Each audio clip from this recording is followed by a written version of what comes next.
Welcome back everyone to this video जिसमें हम लोग यूजीसी नेट के 2024 अगस्त के क्वेश्चंस कर रहे हैं। अब तक हम लोग 120 क्वेश्चंस कंप्लीट कर चुके हैं और इस वीडियो में हम लोग नेक्स्ट 20 क्वेश्चंस करने वाले हैं। सो गाइज, इस वीडियो में बहुत सारे टॉपिक्स हम लोग कवर करने वाले हैं, from C, from electronics, from software engineering and networking, discrete mathematics, and so on. So please see this video till last and let us start with the first question. Which of the following statements about pointers in C are true? Okay, so pointers can be used to access array elements. Very true. हम लोग pointers की help से array के elements को access कर सकते हैं। बिल्कुल सही बात है। Pointers can store the address of another pointer. ये भी सही बात है, क्योंकि जब हम लोग 2D एरे बनाते हैं तो हम लोग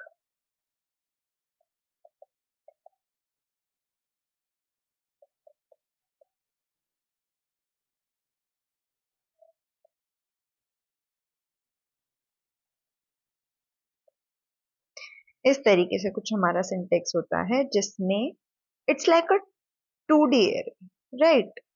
तो बेसिकली हम क्या कर रहे हैं कि हम लोग एक पॉइंटर में, हर एक पॉइंटर के एक एलिमेंट में, बल्कि हम लोग एक दूसरी एरे इंसर्ट कर रहे हैं। सो या एक पॉइंटर के अंदर पॉइंटर डालना is like in accessing a 2D array. Okay, so pointers can store the address of another pointer. This is a true statement. Pointers are automatically dereferenced in expression. जी नहीं, pointers automatically derefer नहीं होते हैं। हमें उनकी memory delete करनी पड़ती है या फिर उसका रेफरेंस हमें नल करना पड़ता है सो दैट कि हम लोग उसको हटा पाए। The pointers cannot be used to access structure members. Guys, इसमें पहले आपको पता होना चाहिए what is structure members and what is structure by the way. So, structure is like a class only. ठीक है, जैसे हम लोग जब कोई ट्री का डेटा स्ट्रक्चर हम लोगों ने जब पढ़ा होगा, फॉर एग्जांपल बाइनरी ट्री हमने पढ़ा है, कंप्लीट बाइनरी ट्री हमने पढ़ा है, तो हम लोग उसमें एक नोड क्लास बनाते थे जिसमें नोड क्लास में हमारे पास एक इंट वैल्यू होती थी और एक हमारे पास नोड का ही एक ऑब्जेक्ट होता था नेक्स्ट, राइट। तो these are your struct members actually ना। तो क्या पॉइंटर यूज कर सकते हैं हम इन वैल्यूज को एक्सेस करने के लिए? जी हाँ, क्योंकि ये जो नोड होता था, दिस इज एक्चुअली ये हमारा एक ऑब्जेक्ट बनता था, ठीक है। और इस ऑब्जेक्ट में ही हमारे, मतलब इट्स लाइक अ क्लास ना, तो क्लास का तो हमेशा ऑब्जेक्ट ही बनता है। तो यहाँ पे इस क्लास के या फिर सिमिलरली हम लोग स्ट्रक्चर भी बना सकते हैं। स्ट्रक्चर के मेंबर्स को एक्सेस करने के लिए हम पॉइंटर का ही यूज करते हैं। तो this is also a wrong statement. तो हमारा जो सही ऑप्शन हो जाएगा that would be second, A and B. So now let us come to the next question of this video. Which of the following are true about constructors in C++? This is again a question from C++. A constructor can be overloaded? जी हाँ. So guys, what do you mean by overloaded first of all? So overloaded का मतलब ये होता है कि same name के आप क्या डिफरेंट डिफरेंट कंस्ट्रक्टर बना सकते हो। सो हाँ जी, based on the parameter, let's say कि मैंने एक ऐड का विदाउट पैरामीटर एक कंस्ट्रक्टर बनाया, ऑब्वियसली वॉइड रहता है ना यहाँ पे मैंने एक पैरामीटर का बनाया है और यहाँ पे मैंने दो पैरामीटर का बनाया है। So these are overloaded constructor if my class is add, right. So yes, the constructor can be overloaded. It is a true statement. A constructor does not have a return type. जी नहीं, it has It is actually a true statement because it has void, but इसका कोई दूसरा return type नहीं होता है हमारा कि हम लोग इंट रिटर्न कर रहे हैं, हम लोग फ्लोट रिटर्न कर रहे हैं, ठीक है। तो हमारे पास ऐसे रिटर्न टाइप नहीं होते बिकॉज बिकॉज की constructor is a function that is called when you create an object of a class, right. तो जब आप क्रिएट ही कर रहे हो तो आपका जो रिटर्न में आएगा वो ऑब्जेक्ट का इंस्टेंस आएगा ना। So constructor is like a function that is calling that. It is not returning back anything. ठीक है? So yes, this is a true statement that constructor does not have a return type. A constructor must be declared as a friend function. No, constructor is something else. Friend function is something else. So जी नहीं, friend function की तरह declare नहीं करते हम लोग उसको. A constructor is called when an object is destroyed. जी नहीं. This is a work of a destructor, not a constructor. So this is also wrong. So हमारी जो सही statement होगी या सही option होगा that would be A and B only. Now let us come to the 123rd question. अब guys, this is a question from electronics. ठीक है? Consider the following statements regarding combinational and sequential circuit. अब सबसे पहला question ही आता है कि what is combinational circuit and what is a sequential circuit. Only then you will be able to answer this question. Okay, so let me tell you a combinational circuit, और let me tell you by an example because आप उससे easily समझ भी पाओगे and याद भी रख पाओगे. सो जो हमारे सिंपल गेट्स होते हैं, एंड है, और है, नॉट है, these are combinational circuits, whereas your sequential circuits have flip-flop. These do not have a memory. This one have. Okay. So now let us try to solve this question based on this information. The output of a combinational circuit depends on the only current input. So guys, it is a true statement. And or not, तीनों के ही पास memory नहीं होती है. जो इनका current input होता है they work on that only and based on that they are trying to generate a output. Okay, output of combination circuit depends on both in correct input, current input and the previous input. Again जी नहीं, previous output by the way जी नहीं, हमारे पास सिर्फ अभी की information है तो we will work on the current only. Output of sequential circuit depends on the current input. Though it is correct because they should have mentioned that only on the correct input, because जो sequential circuit होते हैं उनका current input और previous output दोनों पर depend करता है. So technically देखा जाए तो ये statement सही है, बट हमारे पास ऐसा कोई ऑप्शन नहीं है. तो दे हैव मस्ट अज्यूम्ड कि ये ओनली वाली चीज आप खुद समझ रहे हैं, तो उन्होंने इस चीज को इस तरीके से ट्रीट किया है. The sequential circuit they depend on current and previous output. Okay, so our answer is A and D. Now let us come to the 124th question, which says consider the following relations on 1, 2, 3, 4. Which of the following relations are reflexive? अब guys ये देखो, इसमें सबसे पहले question आता है what is reflexive. तो आपको पता होना चाहिए रिफ्लेक्सिव कौन सा होता है. रिफ्लेक्सिव होता है कि if I am having a element in a set, then there must be a comma a relation, okay, in the relation of the set. ठीक है, तो क्योंकि हमारे पास जो सेट दिया हुआ है वो दिया है 1, 2, 3, 4, तो हमारे पास 1, 1, 2, 2, 3, 3 एंड 4, 4 होना चाहिए. That is what they are trying to say. So let us see if R1 has that or not. So guys 1 1 तो है R1 के पास, 2 2 भी है R1 के पास, 3 3 नहीं है but 4 4 है. तो अगर एक भी नहीं है तो we'll not gonna take it. Again इसमें तो 2 2 भी नहीं है, we are not gonna take it. But this one has all of them, so we are gonna take it.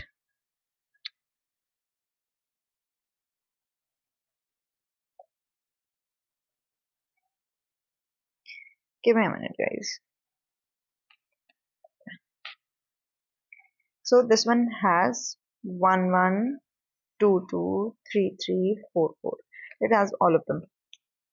This one do not have even a 1.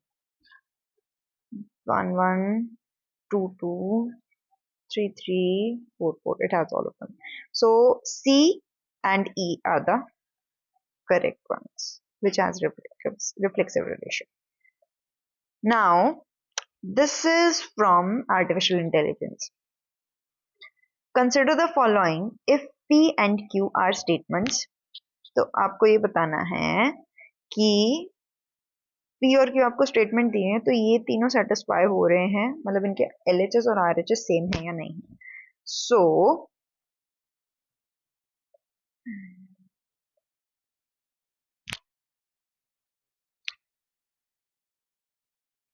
Late us take the first option. LHS को solve करते हैं RHS लाने के लिए. तो ये जो हमारा कॉम्प्लीमेंट बाहर है, इसको अगर हम लोग अंदर वाले एलिमेंट्स के पास लेके आते हैं तो सब कुछ कॉम्प्लीमेंट हो जाता है, राइट. तो अभी P है तो it will be not P, and है तो वो और हो जाएगा, and it will be not Q. So yeah, it is correct. Same, let us try to solve this one. And P not and Q. So this is also correct. Now guys, try to see this. P not, sorry, P and not P. Ab actually what this is trying to say कि P की कोई भी value ले लो आप. Let's say आपने P की value ली 0, तो 0 and 1 would be 0, which is false. तो मतलब लगा तो आप इसी से ही सकते थे, ठीक है. बट लेट्स से हम लोग P की 1 वैल्यू भी लेते हैं, तो 1 इंटू नॉट P है तो वो 0 हो जाएगा. It is again false. So it is always false, not true. So this is a wrong statement. Now this D part have P implies Q, which is not P or Q, right? तो अब इस not P और Q को अगर हम not लगाते हैं तो हमारा क्या आएगा? not of P would be P, not of or would be and not of Q would be not Q. So is it correct? Yeah, it is correct. Okay, so guys, P or Q, is it equal to not P or not Q? जी नहीं, जी नहीं, because अगर आप and भी करते हो ना तो आपका सिंबल भी चेंज होएगा. बट ये चीज में आपको कंफ्यूज होने की जरूरत नहीं है, बिकॉज आप हर एक ऑप्शन में 3 ही आपके पास ऑप्शन है, and you have gotten 3 parts already. So A B D is your answer. Okay, now let us come to this question, and guys let me tell you it's a very good question. ठीक है, this is from discrete mathematics and इसमें आपके combination के questions हैं, ठीक है, और उसको आपको wordings में दिया हुआ है. You have to find the probabilities. Okay, so let us start with this. A bag contains 6 white and 4 red balls. एक बैग में आपके पास 6 white और 4 लाल बॉल हैं, और उसमें से 2 बॉल को आपने रैंडम निकाला है. व्हाट इज द चांस कि वो दोनों सेम कलर की होंगी, ठीक है. अब देखो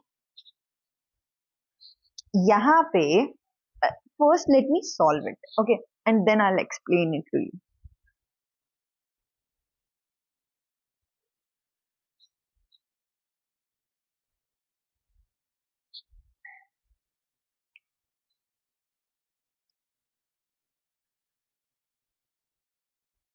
we have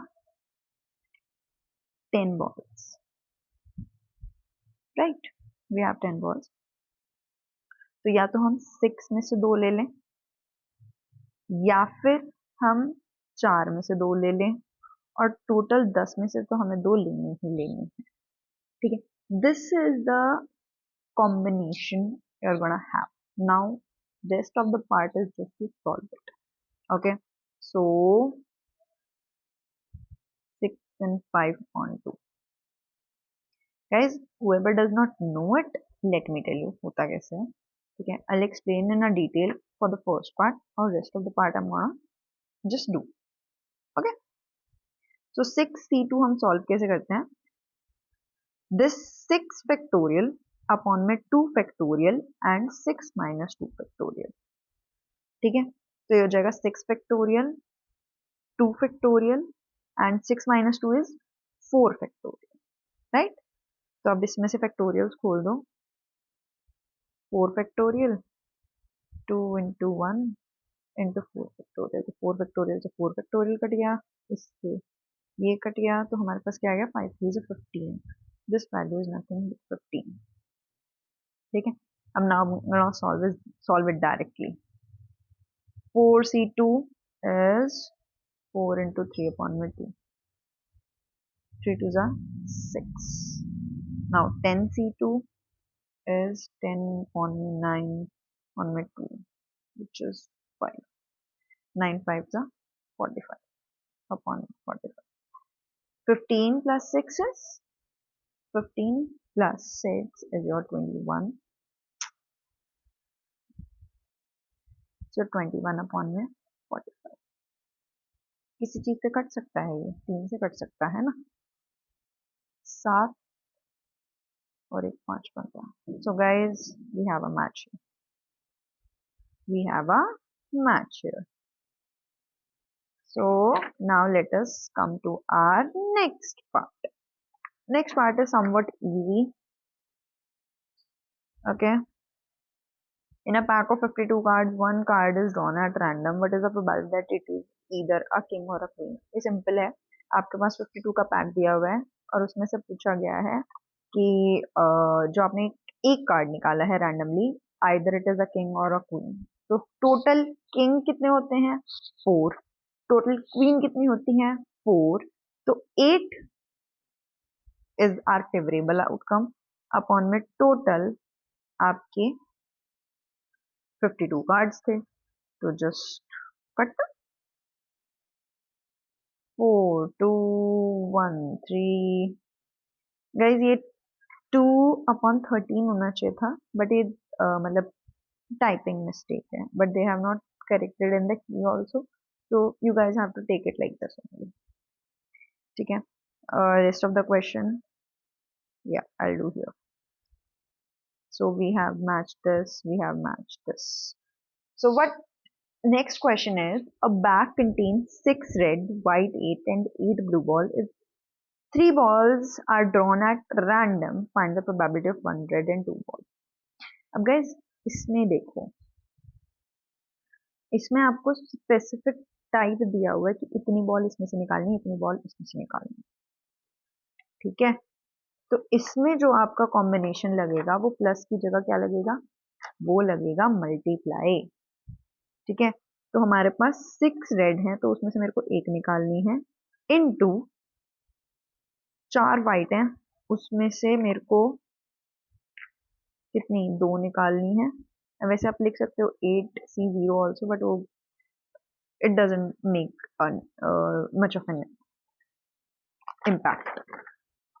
Okay, so अब टोटल कितनी है हमारे पास, 6 4 is 10 and 18. 18 में से हमें 3 निकालनी है, तो it will be 18 में से 3 निकालनी.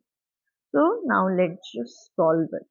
Okay, 6c1 आपका क्या आएगा, 6c1 आपका 6 ही आएगा, 5 फैक्टोरियल से 5 फैक्टोरियल कट जाएगा, इनटू 4c2 हमने अभी ऊपर निकाला था, and that was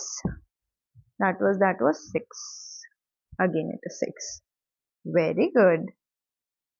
Now this is something we have to solve.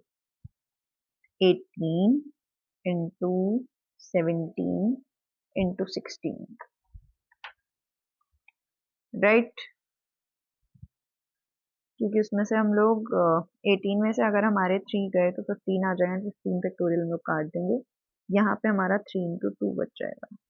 अब 3 into 2 is 6 and 6 3 are 18, तो ये 3 into 17 into 16 आ जाएगा। ओके, तो 1 and 2, 2 and 8,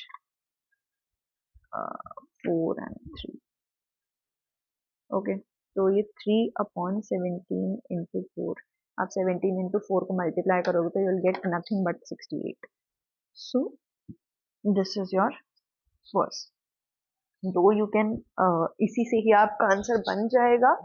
you can tick either of the correct option from this only, because जो last D बच गया है वो सेकेंड ही होगा, ठीक है, but I am gonna right the equation और दिस कॉम्बिनेशन पार्ट, ठीक है। तो आपको ब्लू बॉल्स में से, सॉरी रेड में से आपको एक निकालनी है, 4 में से आपको एक भी नहीं निकालनी है, 8 में से आपको 2 निकालनी है।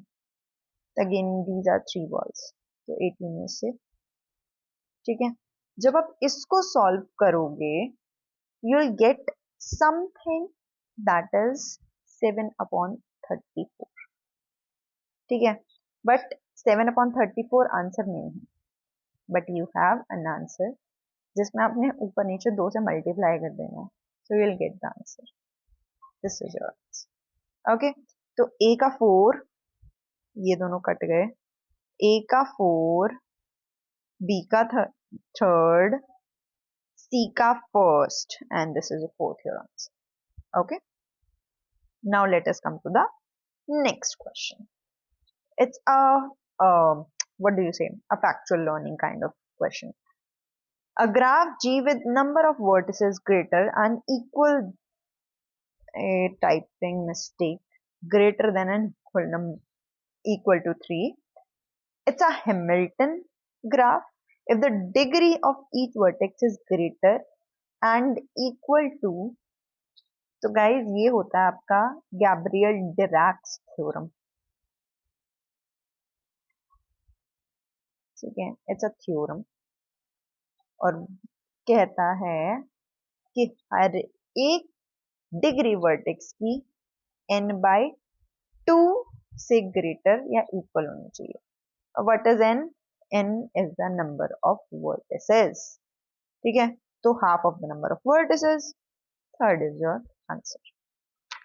Okay, now let us come to this question, this is also a very good question. मैंने टाइम कॉम्प्लेक्सिटीज पे एक वीडियो ऑलरेडी बनाई हुई है जिसमें मैंने पूरा मास्टर्स थ्योरम बताया हुआ है कि कैसे आप उसको इम्प्लीमेंट कर सकते हो, कैसे आप सब्स्टिट्यूशन मेथड अप्लाई कर सकते हो। दोनों ही मेथड्स वहां पे मैंने क्वेश्चंस के साथ, एग्जाम्पल्स के साथ एक्सप्लेन किए हुए हैं, तो do watch that video. And यहाँ पे फिर मैं आपको थोड़ा सा बता देती हूँ in a very brief manner and we can solve this question. हालांकि this question is also having a twist, you will see that. So master's theorem में होता क्या है, मास्टर्स थ्योरम में आपके पास कुछ इस तरीके का एक रिकरेंस रिलेशन दिया होता है और उसमें हम लोग ये वैल्यू निकालते हैं and based on that value we compare it with fn and उसके बाद हम उसको निकालते हैं। तो let us start with this.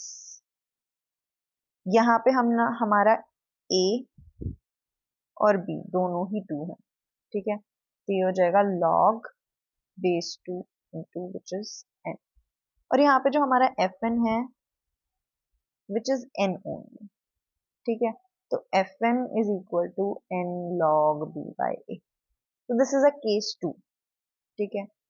Case 2 क्या कहता है कि अगर ऐसा होता है कि आपका fn और log n की power log b by a equal होते हैं, तो जो आपका tn होता है वो होता है आपका theta n log b by a log n, ठीक है। तो ये कितना है मेरा log n b by a हमने निकाला है n, so log n, ठीक है।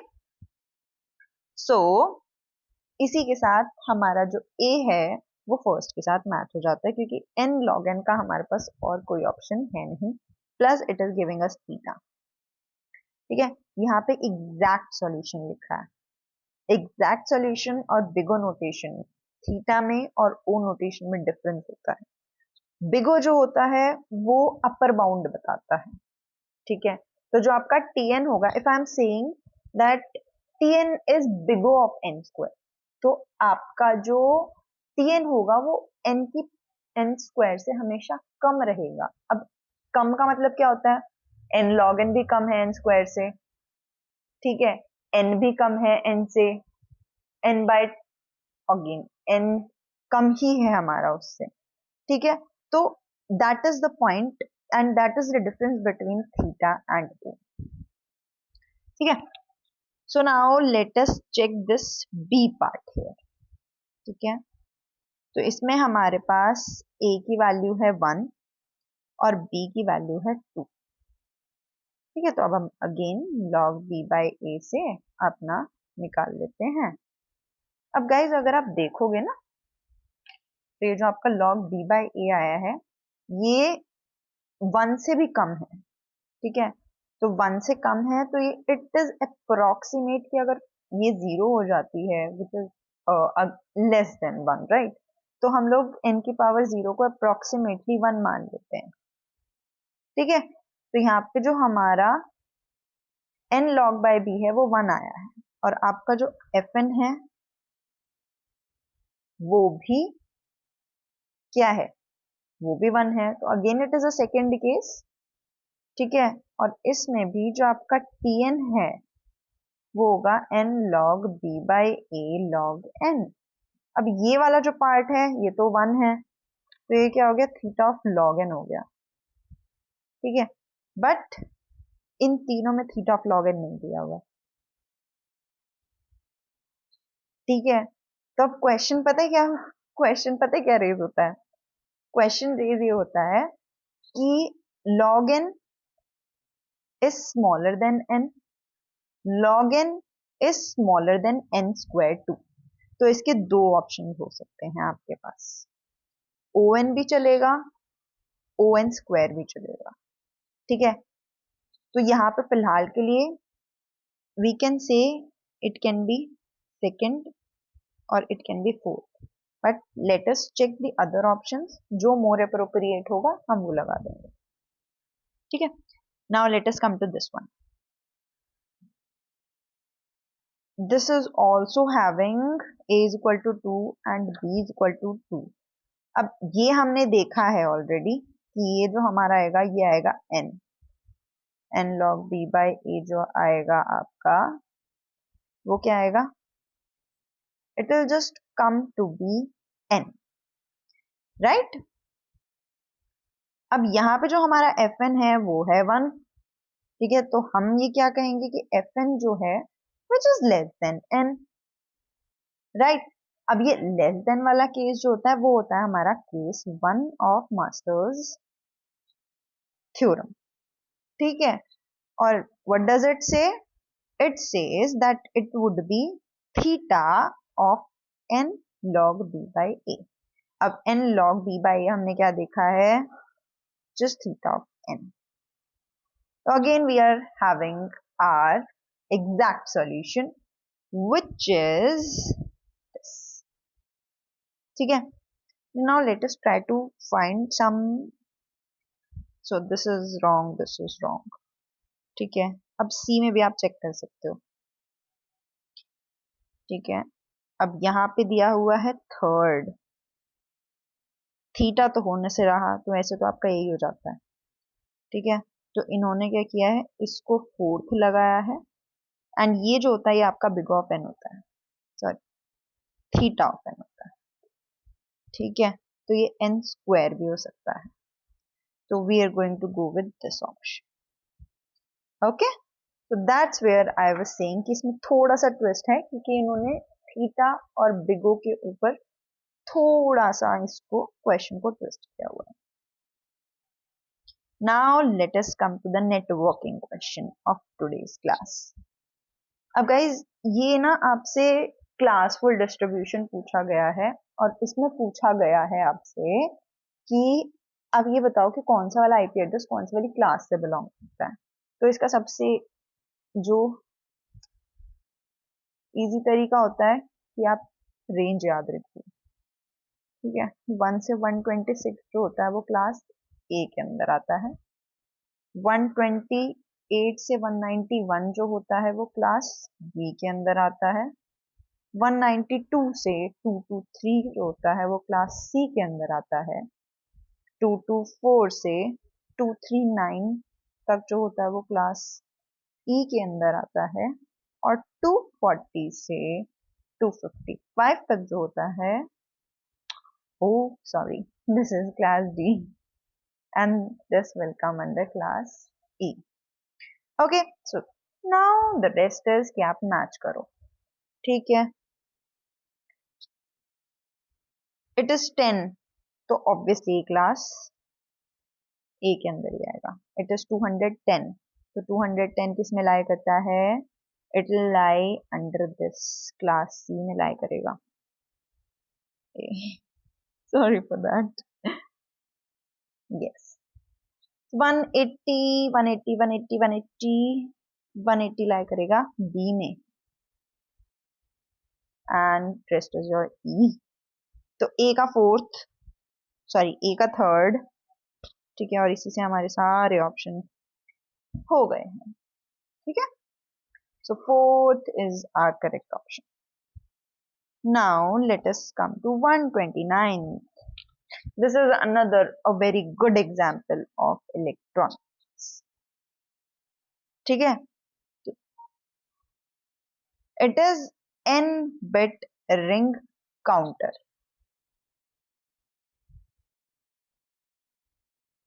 n bit ring counter is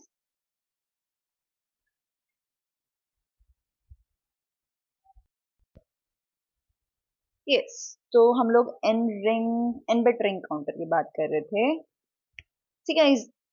n bit ring counter as the name suggests it is a ring, okay। तो what do you mean by ring? ring first of all counters में आपके पास flip flop हैं, ठीक है। तो let's say I have these flip, ठीक है। तो ये आया ये आया ये आया एंड जैसे रिंग हमारी सर्कुलर होती है लास्ट वाला फर्स्ट वाले से ज्वाइन हो जाएगा, तो it is going to make a ring, okay. So इसमें होता क्या है कि आपके पास चार हैं, तो आपके पास चार बिट है, लेट्स से दिस। सेकंड वाले पे क्या होगा? आपका वन शिफ्ट होता जाएगा, ठीक है। 0001 and the next would be, क्योंकि फर्स्ट पे इसको वापस आना है, तो okay. So it is actually counting exactly n states, ठीक है। अगर n बिट रिंग काउंटर है तो ये n स्टेट्स ही काउंट कर सकता है, ठीक है। तो it would be this one. Now let us come to the synchronous counter as the name suggest. Sync किस चीज से करते हैं हम लोग? सिंक हम करते हैं क्लॉक से। तो सिंक्रोनस काउंटर में क्या होता है कि हर एक फ्लिप फ्लॉप की अपनी एक, बेसिकली आपके पास एक यूनिवर्सल क्लॉक है, ठीक है, और सारी फ्लिप फ्लॉप उसी से कनेक्टेड है। तो this would be your synchronous. Asynchronous क्या कहता है? एसिंक्रोनस कहता है कि सारे सिंक में नहीं है, ठीक है। तो सिर्फ फर्स्ट फ्लिप फ्लॉप को हम लोग मेन क्लॉक देंगे, बाकी सब पिछले वाले के आउटपुट पे डिपेंड करेंगे। तो आउटपुट जो होगा पिछले वाले का वो नेक्स्ट फ्लिप फ्लॉप के लिए काउंटर की तरह काम कर, सॉरी क्लॉक की तरह काम करेगा, ठीक है। So main clock is applied to the first flip flop only. इस वजह से सब एसिंक्रोनस है, सब सिंक में साथ साथ काम नहीं करते हैं। डेसिमल काउंटर, अब डेसिमल क्या होता है? Decimal is representing the numbers we have. हमारे पास यूनिक जो होते हैं वो सिर्फ 10 नंबर होते हैं, दैट इज 0 1 2 3 4 5 6 7 8 9। तो ये जो काउंट करता है वो 0 to 9 करता है, ठीक है। So just we are going to match it. So हमारा जो फर्स्ट n बिट है वो सेकंड से मैच होएगा, तो हमारा ये वाला और ये वाला हो गया खत्म. B आपका सिंक्रोनस है तो फर्स्ट पे जाएगा, तो आपका थर्ड वाला is the correct answer. Okay. Now, this is also a very good question of electronics only. तो guys, हमारे पास हाफ एडर दिया हुआ है, डिकोडर दिया हुआ है, रजिस्टर दिया हुआ है और मेन मेमोरी दिया हुआ है. तो इसमें से हम पहले जो जो चीजें हमें पता होती हैं पहले उन चीजों को निकाल लेते हैं. ठीक है. तो we have a register here. ठीक है. तो हमें पता है कि ये सीपीयू की स्टोरेज यूनिट होती है. ठीक है. मेन मेमोरी जो होती है वो प्रोग्राम को स्टोर करने के काम आती है रन टाइम पे. ठीक है. तो पहले तो हम इसी से चेक कर लेते हैं कि इससे हमारा काम बन सकता है. तो मोस्ट प्रॉब्ली नहीं बनेगा. बट अगर बन जाता है तो वेल एंड गुड. तो सी का सेकंड होना चाहिए. वाओ, इसका तो हो गया है. बट चलो कोई बात नहीं. देखो, एक होता है आपका एनकोडर और एक होता है आपका decoder.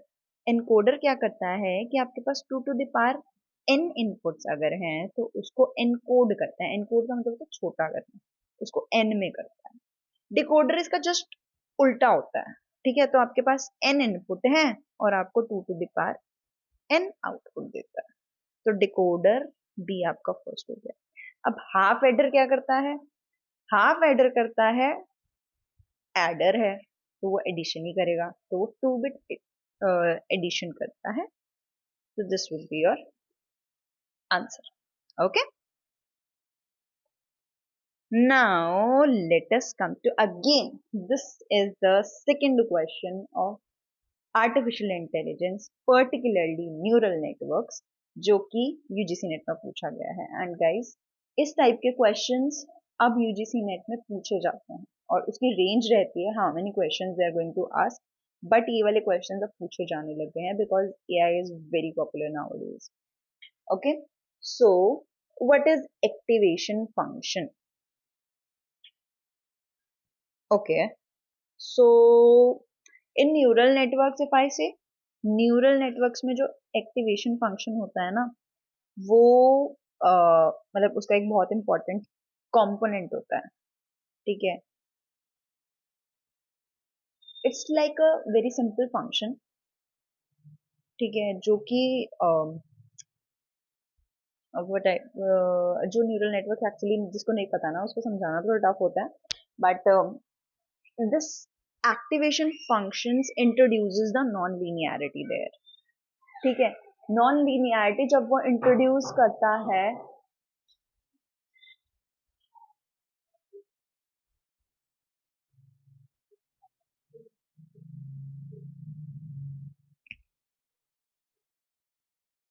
Okay. So it is a activation function जो कि वहां पे नॉन लीनियरिटी इंट्रोड्यूस करता है. बट यहाँ पे नॉन लीनियरिटी का कुछ नहीं दिया हुआ है इन्होंने, तो हम लोग इसको is one of the key component of the perceptron as the most common neural network architecture के साथ we are gonna match it.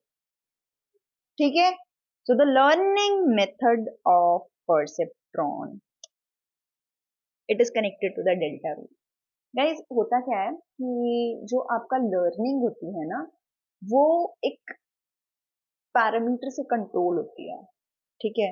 It's like कि आपको लर्न करना है. कोई होता है बहुत फास्ट पेस पे लर्न करता है बट वो इंपॉर्टेंट इंपॉर्टेंट चीजें करता है, वो आधे से ज्यादा लर्निंग छोड़ देता है.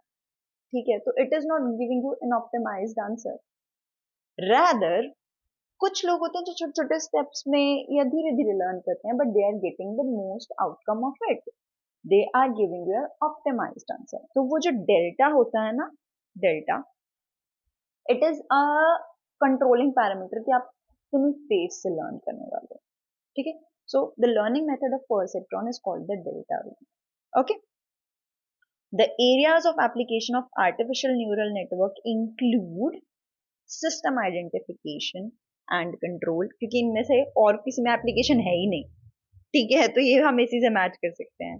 And the output of a perceptron is always like a Boolean. Ultimately हाँ, अल्टीमेटली हाँ, you are going to see कि हाँ अगर हम क्लासिफिकेशन ले रहे हैं तो yes it is classified as a class, इस क्लास में है या नहीं है, वो वीडियो का नहीं होता generally. So let us match this. A का आपका है सेकंड, तो ये वाले दोनों कट गए। बी का है आपका फर्स्ट, ओहो, तो हमारा थर्ड आंसर हो गया। ओके, सी का है आपका फोर्थ एंड डी का है आपका third. Now let us come to the next question guys. इस वाली वीडियो में बहुत सारी मैचिंग दी हुई है, but let me tell you, UGC NET में अब इतनी ज्यादा मैचिंग्स आने लग गए हैं, बिकॉज मैचिंग्स में क्या होता है कि आपको बहुत सारे कॉन्सेप्ट एक बार में अप्लाई करने पड़ते हैं।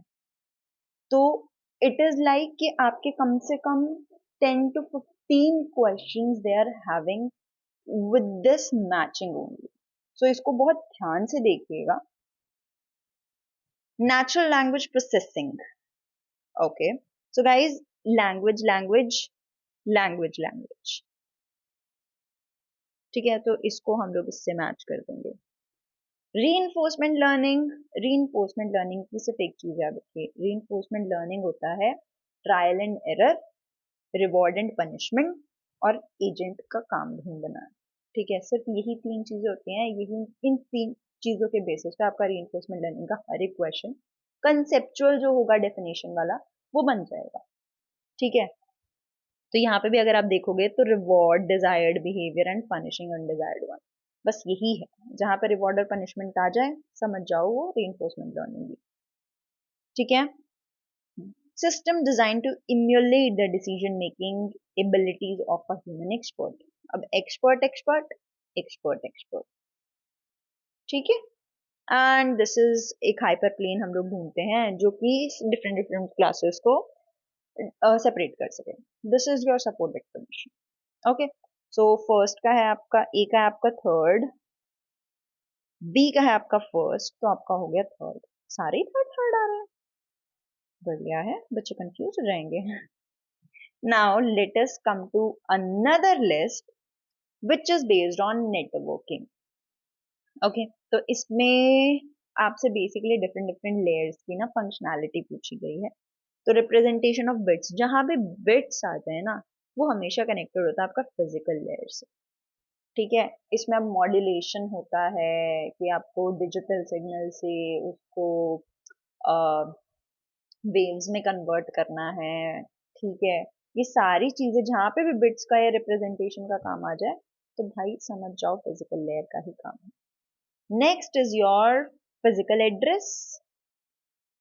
फिजिकल एड्रेस जो होता है आपका, या जिसे हम लोग मैक भी बोल देते हैं, ठीक है, ये होता है आपका डेटा लिंक लेयर पे। ठीक है, और लॉजिकल एड्रेस जो कि हम लोग आपका आईपी बोल देते हैं, which is your network layer.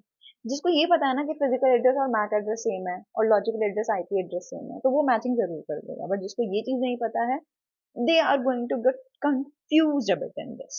अब सेगमेंटेशन एंड रीअसेंबली ये आपके ट्रांसपोर्ट लेयर का काम है। आपको अगर याद हो तो हमारे पास एक फ्रेगमेंट होता है, मोर फ्रेगमेंट करके एक हमारे पास टीसीपी हेडर में एक फील्ड होती है। ठीक है, वहां पे बेसिकली आप हर एक अगर आपका कोई भी पैकेट जितना आपके रूटर की कैपेसिटी है भेजने की उससे ज्यादा है तो it is going to fragment that packet और उसके बाद उसको भेजेगा।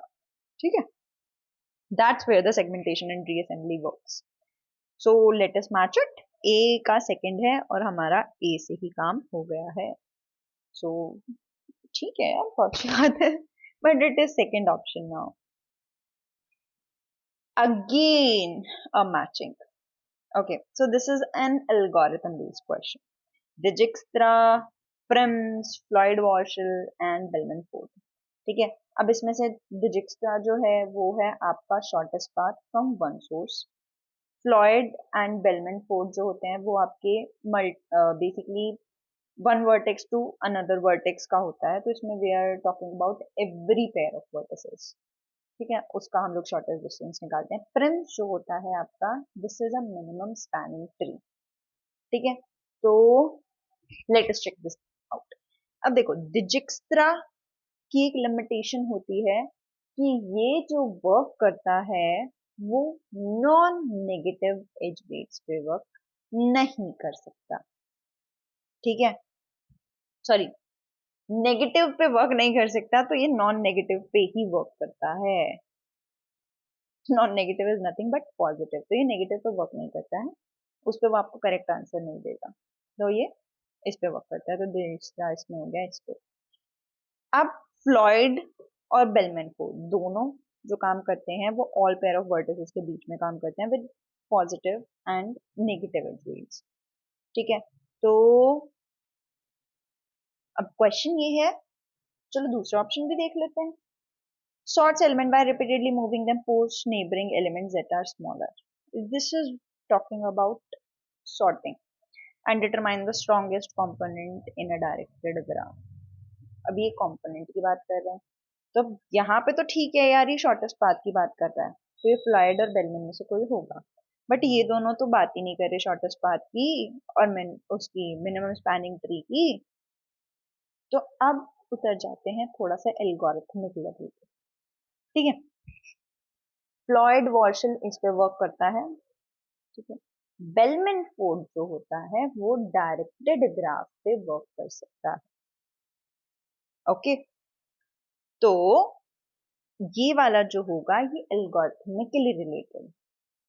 ठीक है, ट्रिम्स का एल्गोरिथम जो होता है उसमें वो सबसे पहले क्या करता है, वो सारी जितनी एजेस होती हैं उनको सॉर्ट कर लेता है। ठीक है, और उसके बाद एक एक करके उनको, जो आपका सबसेट आया हुआ होता है एजेस का, उनसे कनेक्टेड एजेस में से जो मिनिमम उसको मिलती है ना सॉर्टेड में से, वो वाली पिक आउट करते हैं। ठीक है, तो ये सॉर्टिंग वाला जो काम है ये किसका काम है, प्रिम्स वाले का काम। तो ये वाली जो मैचिंग थी ये इन्होंने ट्विस्ट इस तरीके से कर रखी थी, आधे को एल्गोरिथमिकली मैच कर रखी है, आधे को उसकी एप्लीकेशन की बेसिस पे मैच कर रखी है।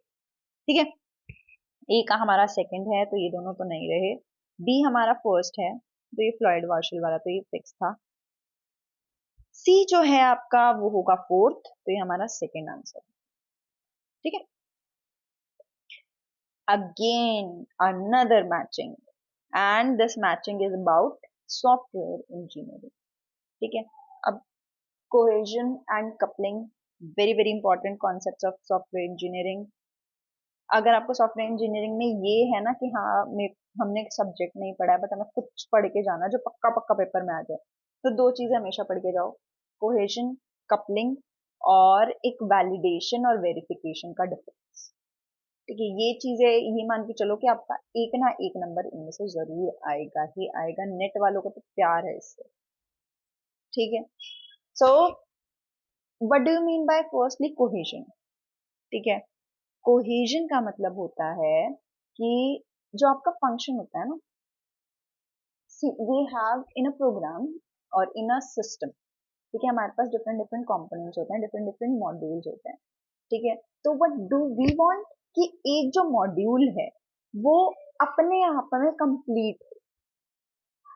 ठीक है, दैट इज कोहेजन, कि वो इंटरनल जो उसकी बाइंडिंग है या इंटरनल जो उसकी कॉम्बिनेशन है वो स्ट्रॉन्ग हो। ठीक है, तो इसका degree to which elements of a module belong together. ठीक है, ये होता है आपका, ये होता है आपका कोहेजन, जबकि आपका एक होता है coupling. What do you mean by coupling. अब एक चीज है कि हम लोग चाहते हैं कि हर एक मॉड्यूल अपने आप में तो पूरा हो, ठीक है, वो तो है ही है, बट वो दूसरे के ऊपर कम से कम डिपेंडेंट हो। अगर हमने कभी भी फंक्शन लिखा है ना, तो आप हमेशा देखना फंक्शन में हम ये कम से कम ट्राई करते हैं कि दूसरे फंक्शन के पैरामीटर्स हम लोग ग्लोबल ना रखें, मतलब ग्लोबल पैरामीटर्स हम उसमें कम से कम यूज करते हैं। हम चाहते हैं कि हम पैरामीटर्स के थ्रू सब चीजें पास करें। उससे होता क्या है कि पैरामीटर्स से जब आप पास करते हो तो वो एक कंप्लीट एंटिटी है, उसके पास जितना सामान है ना वो उसको दिया हुआ है हम लोगों ने, and they are gonna work with in itself. But अगर हम कोई ग्लोबल चीज रखते हैं, ठीक है, तो वो डिपेंडेंसी बढ़ जाती है। ठीक है, तो वो वाली चीज जो होती है हम उसको बोलते हैं coupling, degree to which one module relies on another module. ठीक है। Abstraction and modularity. अब मॉड्युलैरिटी क्या होता है? मॉड्युलैरिटी सबको पता होता है कि हम लोग चाहते हैं हमारा सिस्टम डिफरेंट डिफरेंट मॉड्यूल्स में डिवाइडेड हो, ठीक है, सो दैट कि हम उसको स्केलेबल बना पाए। मतलब ये होता है ना कि अगर आप हर एक फंक्शन के लिए हर एक एपीआई अलग बना रहे हो हर एक उसके लिए, तो जब आपको, और इन एपीआई की डिपेंडेंसी एक दूसरे के ऊपर है नहीं, कम है, ठीक है, तो उससे क्या होगा कि अगर आपको कोई नई फंक्शनैलिटी बाद में एड ऑन करनी है तो आपको सिर्फ एक एपीआई बनानी है और आप उसको कनेक्ट कर सकते हो। So this is called modularity, dividing a software system into distinct modules. अब एब्स्ट्रैक्शन का मतलब होता है, एब्स्ट्रैक्शन का सिंपल मीनिंग होता है सिंप्लीफिकेशन, ठीक है, simplifying complex reliability by modelling classes appropriate to the problem. Abstraction जहां भी आ जाए ना, समझ जाओ वो सिंप्लीफाई करना चाह रहा है और कुछ नहीं करना चाह रहा, ठीक है। तो ए का है हमारा थर्ड, ओके, बी का है हमारा फर्स्ट। तो अगर किसी को नहीं, मैंने कहा ही था कोहेशन कपलिंग अगर तुम्हें आता है, ठीक है, तो ये मान के चलो कि तुम्हारा एक नंबर पक्का है नेट वालों की तरफ से, प्यार है उनको इस चीज से। Again a matching, okay. What is unit testing? This is from software engineering only, ठीक है। तो सॉफ्टवेयर इंजीनियरिंग नेट के पॉइंट ऑफ व्यू से इंपॉर्टेंट टॉपिक है, इंपॉर्टेंट सब्जेक्ट है, पढ़ के जरूर जाइएगा। Testing is very important and एक कोकोमो मॉडल जरूर होता है, ठीक है। COCOMO model is one of the important topics. Unit testing, integrating testing, system testing and acceptance test. अब यूनिट टेस्टिंग होती है हर एक फंक्शन को अलग अलग टेस्ट करना, ठीक है। तो testing the individual components of the software. Next है आपका इंटीग्रेटिंग टेस्टिंग। अब integrating as the name suggest कि आप डिफरेंट डिफरेंट कंपोनेंट्स को इंटीग्रेट कर रहे हो, ठीक है। तो इंटीग्रेट करने में क्या कुछ दिक्कत तो नहीं कर रहे हैं वो लोग, that testing is integrating testing. अब one is your system testing and one is your acceptance testing, ठीक है। तो अब सिस्टम सिस्टम दोनों में है, ठीक है। यू कैन नॉट से कि हाँ सिस्टम टेस्टिंग जिसमें सिस्टम आ रहा है, नहीं। सिस्टम टेस्टिंग आपकी रिक्वायरमेंट के बेसिस पे होती है, ठीक है, कि आपने कितनी, आपको जितनी रिक्वायरमेंट्स दी गई थी वो मीट कर रही हैं या नहीं कर रही हैं। तो testing the complete system to ensure it meets the requirement, okay. Whereas acceptance testing जो होती है वो होती है कंज्यूमर की साइड से, कि वो बिजनेस नीड्स मैच कर रही है या नहीं कर रही, ठीक है। तो ए का फर्स्ट, बी का सेकंड, सी का फोर्थ एंड डी का third. This is your second option. आज की पूरी क्लास आपको मैचिंग मैचिंग ही मिलेगी मेरे को लग रहा है। Now let us come to the operating system, okay. चलो इसमें एक चीज बताती हूँ मैं आपको। सी स्कैन है, सी इज फॉर सर्कुलर, ठीक है, और scan is algorithm for disk access. तो सर्कुलर आपको कहाँ दिख रहा है, ठीक है। अब पेजिंग क्या होता है, ठीक है। एल आर यू बेसिकली हम लोग पहले कर पाएंगे। अब लीस्ट, लीस्ट, तो ये लीस्ट लीस्ट, ठीक है। अब देखो वर्चुअल मेमोरी का काम क्या होता है। Virtual memory as the name suggest, virtual, virtual का मतलब रियलिटी में है नहीं, ठीक है, लेकिन हमें लग रहा है, मतलब हमने इस तरीके से काम किया है कि हमें लग रहा है कि भाई वर्चुअली बहुत है हमारे पास, तो it actually x tends physical memory, ठीक है। वर्चुअल मेमोरी की डेफिनेशन यही होती है। पेजिंग बच गया है। अब पेजिंग में होता क्या है कि आपको फ्रेम्स मैप करने होते हैं पेजेस में, ठीक है। अब जो फिजिकल मैपिंग होती है वो फ्रेम्स होते हैं, लॉजिकल मैपिंग होती है वो पेज होते हैं। तो यहाँ पे पेजिंग इस तरीके से मैप किया जाएगा। तो ए का थर्ड, बी का फर्स्ट, आपका सेकेंड ईयर, ठीक है। Again a matching. अब इसमें ना निकाल मतलब हटा सकते हो जो मैच कर रहे हैं, जो नहीं मैच कर रहे हैं।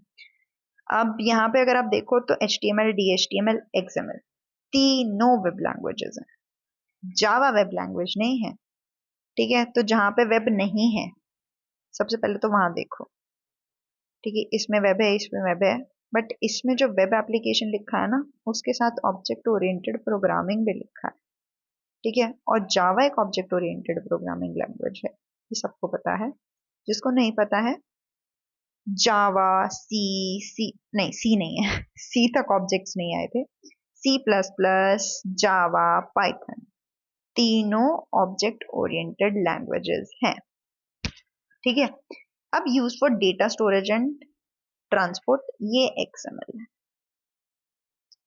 ठीक है। XML में हम लोग डिक्शनरीज की फॉर्म में डेटा पास करते हैं जिससे वो स्टोरेज और बेसिकली ट्रांसपोर्ट में हेल्प करती है। अब HTML सबको पता है, हाइपर टेक्स्ट मार्कअप लैंग्वेज, जो कि वेब पेजेस पर वर्क करती है, ठीक है। अब इसमें दो चीजें हैं, एक है आपके पास DHTML और एक है HTML। तो इसमें हिंट ये है कि D का मतलब है डायनेमिक, ठीक है। तो यहाँ पे ये मैच कर दो डायनेमिक से। आपका DHTML जो होता है वो डायनेमिक और इंटरैक्टिव वेब पेजेस बनाता है, जबकि HTML जो होता है वो आपका स्ट्रक्चर पे काम करता है कि आपको किस तरीके का स्ट्रक्चर होना चाहिए, ठीक है। ए का हो गया सेकंड और बी का हो गया फर्स्ट, ठीक है।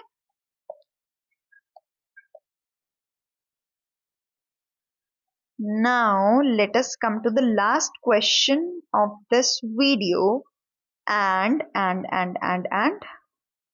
it is also a matching. So guys, this is from operating system, and these are actually algorithms to schedule the CPU, ठीक है। CPU को schedule करने के काम आते हैं। तो अब सबसे पहले हम लोग मैचिंग मैचिंग खेलते हैं। तो प्रायोरिटी मेरे को यहाँ दिख रहा है और प्रायोरिटी मुझे यहाँ भी दिख रहा है। चलो डी को फर्स्ट लगा लेते हैं, ठीक है। तो आपका फोर्थ ऑप्शन कट गया, वेरी गुड, ठीक है। अब शॉर्टेस्ट स्मॉलेस्ट सिनोनिम्स है, ठीक है, ठीक है। तो बी का फोर्थ हो गया, ओके। तो आपका फर्स्ट ऑप्शन कट गया, ठीक है। अब ये देखो, देखो नेम के बेसिस पे अगर आप देखोगे तो नेम के बेसिस पे तो आप इन दोनों को करेक्ट नहीं कर पाओगे, ठीक है।